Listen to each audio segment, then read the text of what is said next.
जिवंत देव, जो पवित्र प्रभू येशू ख्रिस्ताच्या नावाला धन्यवाद देऊ। प्रियांनो, सकाळच्या प्रार्थनेमध्ये आपल्या सर्वांचं स्वागत आहे।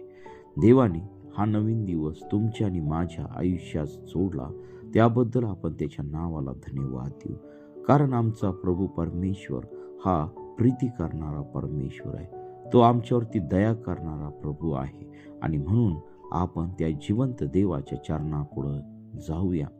लीन आणि नम्र होऊ आपण त्याची प्रार्थना करू। या सकाळच्या समय आपण सुरुवातीची प्रार्थना करू। हालेलुया, स्तुती, धन्यवाद येशू देव बापा, तू पवित्र असा परमेश्वर आहे। हे देवा, या सकाळच्या समय तू आम्हा प्रत्येकाचा ताबा तू घे आणि तुझ्या नावाचं गौरव आमच्या जीवनाद्वारे होऊ दे। प्रिय प्रभूजी, ही सकाळची वेळ तू आमच्या प्रत्येकासाठी तो आशीर्वादाची तू कर आणि तुझ्या नावाचं गौरव आमच्या जीवनामध्ये उतरून येऊ दे। हो पित्या परमेश्वरा, या सकाळच्या समय तुझ्या लोकांसंगती बोलत असताना प्रिय प्रभू येशू, वरून येणारं पवित्र सामर्थ्याने तू मला आणि ऐकणाऱ्या प्रत्येक व्यक्तीला तू भर। प्रत्येक व्यक्तीच्या जीवनातील सर्व समस्या सोडवण्यासाठी प्रिय प्रभू येशू तू त्यांचं मार्गदर्शन कर। प्रभू, मी कोणी नाही, तर सर्व काही करणारा जिवंत देव तूच आहे। प्रभू, तुलाच गौरव असो, तुलाच मान महिमा असो। मी केवळ केवळ तुझा दास आहे आणि प्रिय प्रभू येशू, माझा उपयोग तुझ्या सेवेसाठी तू करून घे। हे देवा, जोपर्यंत माझ्या जीवात जीव आहे, जोपर्यंत माझ्या श्वासात श्वास आहे, तोपर्यंत मी तुझं गौरव करावं, तोपर्यंत मी तुझ्या लोकांना तुझे वचन सांगावं। यासाठी प्रभू तू माझा वापर तू करून घे आणि तुझं गौरव होऊ दे। प्रिय प्रभू येशू, अनेक लोक आजारी आहे, अनेक लोक पिढीमध्ये आहे, अनेक लोक समस्यामध्ये आहे। अशा प्रत्येक व्यक्तीच्या जीवनामध्ये तू कार्य कर, प्रत्येकाला तू आरोग्य दे आणि तुझं गौरव होऊ दे पित्या परमेश्वरा। प्रभूजी, आमचे उपास आणि प्रार्थना या सर्व तू आशीर्वादित कर आणि ऐकणाऱ्या प्रत्येक व्यक्तीला तू आशीर्वादित कर आणि तुझं गौरव होऊ दे। ही प्रार्थना येशूच्या नावाने मागतो म्हणून ऐक, आमेन। प्रियांनो, या सकाळच्या समय आपण देवाच्या नावाला धन्यवाद देऊ। या सकाळच्या समय ऐकणाऱ्या प्रत्येक व्यक्तीचं प्रभू येशू ख्रिस्तामध्ये स्वागत आहे। ज्या लोकांनी चॅनल सबस्क्राईब केला, इतरांपर्यंत शेअर केला, लाईक केलं आणि देवाचं वचन शेअर केलं, त्या प्रत्येकाला देवबाप आशीर्वादित करो। आजच्या म्हणण्यासाठी आपण शास्त्र भाग काढणार आहोत, पहिले शमूएल याचा 13वा अध्याय। आता ह्या 13व्या अध्यायामध्ये जर आपण आलो तर ह्या ठिकाणी देवाचे जे राष्ट्र आहे इस्रायल, प्रियानो, ह्या इस्रायलाबरोबर पलिष्टी हे जे लोक आहे, हे लोकांनी युद्ध ह्या ठिकाणी जाहीर केलेलं आम्हाला दिसत आहे। पलिष्टी लोक इस्रायल लोकांसाठी लढण्यास जमा झाले। आता बघा, 5 वचन आम्हाला सांगतं, तेव्हा पलिष्टी लोक इस्रायल लोकांशी लढण्यास जमा झाले। 30,000 रथ, 6,000 स्वार आणि समुद्र किनाऱ्यावरील वाळू इतके विपुल लोक एकवट झाले। त्यांनी बेथावेनाच्या पूर्वेस जाऊन मिखपाश येथे तळ दिला। आता पहा, ह्या ठिकाणी मग आपण पेचात पडलो आहो असे इस्रायल लोकांनी पाहिले। खरोखरच त्या लोकांस संकट प्राप्त झाले होते। तेव्हा ते गुहा, झुडपे, खडक, दुर्ग व विवरे यात लपले। कित्येक इब्री लोक यार्देन ओलांडून गाद व गिलाद या प्रांतात गेले, पण शौल गिलगालातच राहिला व सर्व लोक थरथरा कापत त्याच्या मागून गेले। शमूएलाने मुदत ठरवली होती त्याप्रमाणे 7 दिवस तो वाट पाहत राहिला। मग शमूएल गिलगालास आला नाही, म्हणून लोक त्याचकडून निघून पांगून गेले लागले। तेव्हा होमबली व शांतारपणे मजकडे आणा असे सांगून शौलाने स्वतःच होम केला। त्याने होमाची समाप्ती केली, तो शमूएल आला व तेव्हा शौल त्याला भेटून नमस्कार करावयास बाहेर गेला। शमूएलाने त्याला विचारले, तू हे काय केले? शौलाने म्हटले, जेव्हा मी पाहिले की लोक मजकडून पांगून जात आहे, ठरलेल्या मुदतीच्या आत आपण आला नाही आणि पलिष्टी लोक मिकमाश येथे एकत्र जमून आले, तेव्हा मी म्हणालो, आता पलिष्टी लोक गिलगालात येऊन मजवर हल्ला करतील, आणि मी तर परमेश्वराचा प्रसाद अजून मागितला नाही, म्हणून माझ्या मनाविरुद्ध वागणे भाग पडून मी होम केला. शमूएल शाऊलास म्हणाला, तू मूर्खपणा केला. तुझा देव परमेश्वर याने तुला केलेली आज्ञा तू मानली नाही. मानली असतीस तर परमेश्वराने इस्रायलावर तुझे राज्य निरंतरचे स्थापिले असते. पण आता तुझे राज्य कायम राहायचे नाही. परमेश्वराने आपल्यासाठी आपल्या मनासारखा मनुष्य धुंडून त्यास आपल्या लोकांचा अधिपती नेमिले आहे, कारण परमेश्वराने तुला केलेली आज्ञा तू पाळली नाही. पहा, ह्या ठिकाणी खूप महत्वाची एक गोष्ट आम्हाला दिसत आहे. बघा, परमेश्वराने इस्रायलाच्या राजासाठी शाऊलाची निवड केली, परंतु जी आज्ञा परमेश्वराने केली होती ती आज्ञा शाऊल ह्या ठिकाणी पाळू शकला नाही. आता त्याला असं वाटू लागले की लोक निघून जात आहे, आणि मग त्याने स्वतःच त्या ठिकाणी होम केला. आणि तेवढ्यात देवाचा दास शमूएल त्या ठिकाणी आला, आणि तो त्या ठिकाणी म्हणाला, तू हे काय केलं? कारण ही जी आज्ञा होती ही देवाने त्या ठिकाणी केलेली होती. देवाने त्याला सांगितलं होतं की जोपर्यंत माझा दास तिथं येत नाही तोपर्यंत तू म्हणजे यज्ञ करू नकोस, होमबली करू नकोस. आता पहा, या ठिकाणी आमच्या जीवनामध्ये देखील त्याच गोष्टी होतात. आम्ही काय करतो, आमच्या मनाचे निर्णय आम्ही त्या ठिकाणी घेत असतो. आम्ही परमेश्वराने जे काय आम्हाला सांगितलेलं असतं ते आम्ही करत नाही, आणि म्हणून आमच्या जीवनामध्ये आम्हाला सक्सेस नसतं. आणि म्हणून प्रियांनो, ह्या सकाळच्या समय मी आपल्या प्रत्येकाला सांगत आहे, ज्याप्रमाणे शाऊलाने ह्या ठिकाणी आज्ञा मोडलेली आहे, आणि त्या ठिकाणी इस्रायलाचा जो राजा तो होता त्या ठिकाणी परमेश्वराच्या मनातून तो त्या ठिकाणी उतरलेला आहे. आणि त्याच ठिकाणी शमूएलाने देवाचा आत्मा त्याच्यावरती आला, आणि त्या ठिकाणी सांगत आहे की तर परमेश्वराने इस्रायलावर तुझे राज्य निरंतरचे स्थापले असते, पण आता तुझे राज्य कायमचे राहायचे नाही. परमेश्वराने आपल्यासाठी आपल्या मनासारखा मनुष्य धुंडून त्यास आपल्या लोकांचा अधिपती नेमिले आहे, कारण परमेश्वराने तुला केलेली आज्ञा तू पाळली नाही. ही सर्वात महत्वाची गोष्ट आम्हाला त्या ठिकाणी दिसत आहे. प्रियांनो, पवित्र शास्त्रामध्ये परमेश्वराने जे आम्हाला सांगितलेलं आहे, ते वचन आम्हाला सांगितले, त्या सर्व आज्ञा आम्ही तंतोतंत पाळल्या पाहिजे. आज पहा, बऱ्याच मंडळांमध्ये अनेक लोक फक्त स्वतःच्या स्वार्थासाठी येत आहेत, स्वतःचे प्रॉब्लेम सोडवण्यासाठी येत आहे.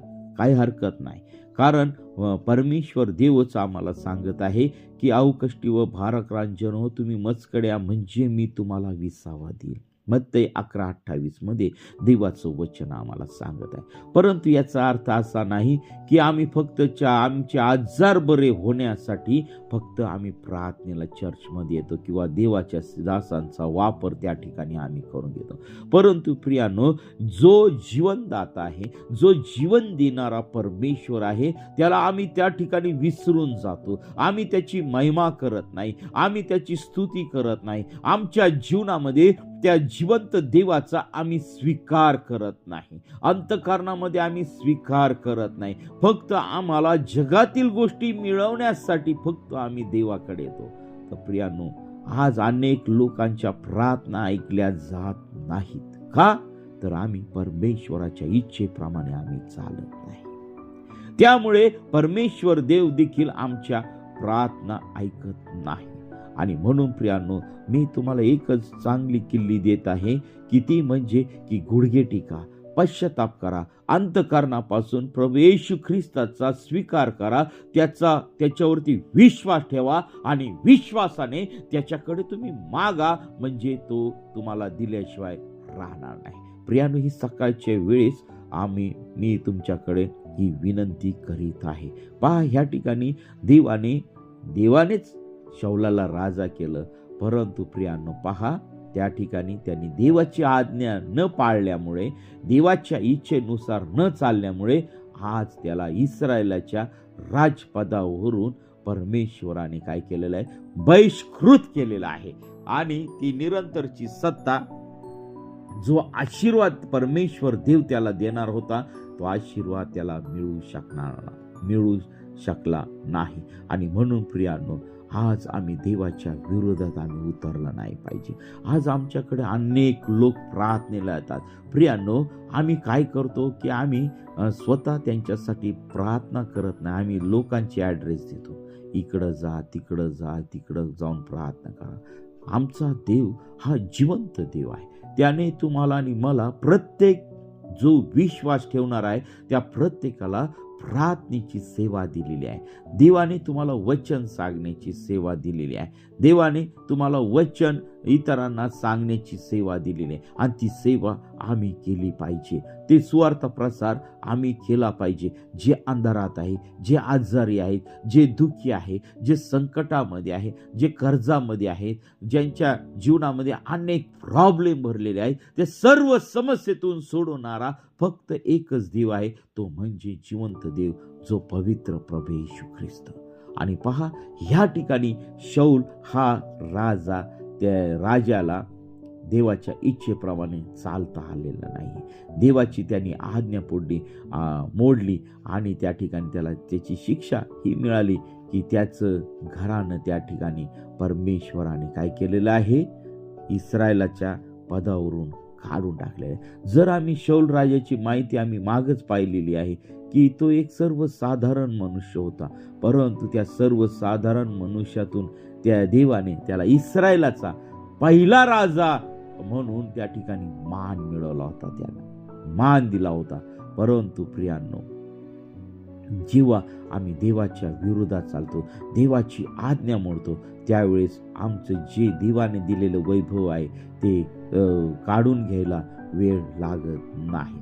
बघा, त्या ठिकाणी त्यांनी काही पश्चाताप केला नाही, काही केलं नाही. आणि पहा पुढं काय झालं तर पहा, मग शमूएल तिथून निघून गिलगालाहून बेन्यामीनाचे गिबा येथे गेला. शौलाने आपल्या बरोबरची माणसे मोजली, ती 600 भरली. शौल, त्याचा पुत्र योनाथान व त्याच्या बरोबर असलेले लोक बेन्यामीनाचे गिबा येथे राहिले. पलिष्टी मिकमाश येथे तळ देऊन राहिले. आणि मग पलिष्ट्यांच्या छावणीतून लुटालूट करणारे लोक 3 टोळ्या करून निघाले.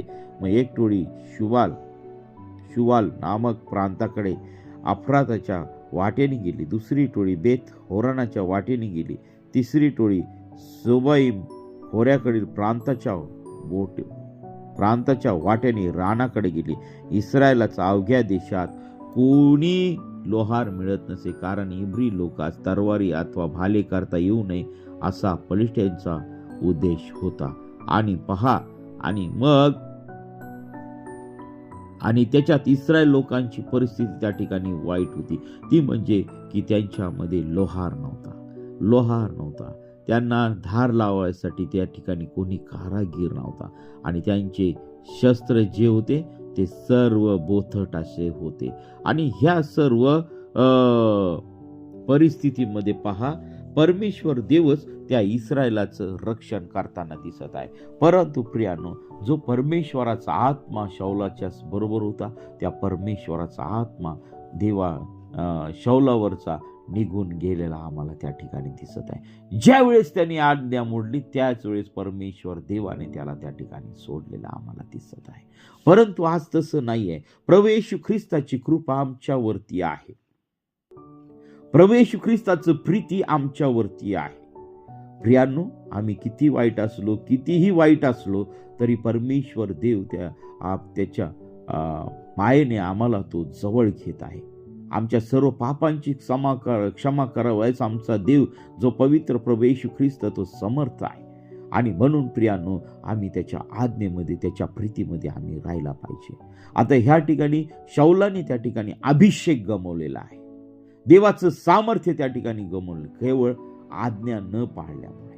प्रियांनो, आज्ञा ही आमच्यासाठी सर्वात मोठी आहे. देवाचं वचन हे आमच्यासाठी सर्वात मोठं आहे. आणि म्हणून आम्ही कोणा मनुष्याच्या नाही तर परमेश्वराच्या इच्छेने आम्ही आमच्या जीवनामध्ये चाललं पाहिजे. शौलाने या ठिकाणी परमेश्वराचा अभिषेक त्या ठिकाणी गमावला, केवळ आज्ञा मोडल्यामुळे. आणि म्हणून प्रियांनो, आमच्या जीवनामध्ये देखील आम्ही परमेश्वराची आज्ञा पाळली पाहिजे. तर चला आपण प्रार्थना करूया आणि त्या जिवंत देवाच्या चरणाजवळ येऊया. हालेलुया, स्तुती, धन्यवाद येशू दे बापा. तू पवित्र असा परमेश्वर आहे. तू तुझ्या लोकांसंगती बोललास त्याबद्दल मी तुझ्या पवित्र नावाला धन्यवाद देत आहे. प्रभू, जे प्रॉब्लेममध्ये आहे, समस्येमध्ये आहे, अडचणीमध्ये आहे, अशा प्रत्येक व्यक्तीला तुझ्या खिळलेल्या हाताचा तू स्पर्श कर आणि तुझ्या नावाचं गौरव दे. आज दिवसभरात होणारे सर्व उपास, प्रार्थना आणि सर्व गोष्टी, कामकाज, या सर्व तुझ्या पवित्र सामर्थ्याने तू आशीर्वादित कर आणि तू प्रत्येकासंगती तू बोल, प्रत्येकाची तू भेट घे आणि तुझ्या नावाचं गौरव होऊ दे पित्या परमेश्वरा. प्रिय प्रभू येशू, आम्ही कुणी नाही तर सर्व काही करणारा जिवंत परमेश्वर तू आहे. राजांचा राजा आहे, प्रभूंचा प्रभू आहे. ही तू पुढची वेळ काळ सर्व काही तुझ्या पवित्र चरणाजवळ समर्पित करत आहे. ही प्रार्थना येशूच्या नावाने मागतो म्हणून एक आमेन, आमेन, आमेन, आमेन. प्रियांनो, आपल्याला जर प्रार्थनेची गरज आहे तर 97-30-30-16-68 या क्रमांकावरती संपर्क करा. आम्ही आपल्यासाठी प्रार्थना करत आहोत. देव आपल्या प्रत्येकाला आशीर्वादित करो. आमेन, आमेन, आमेन.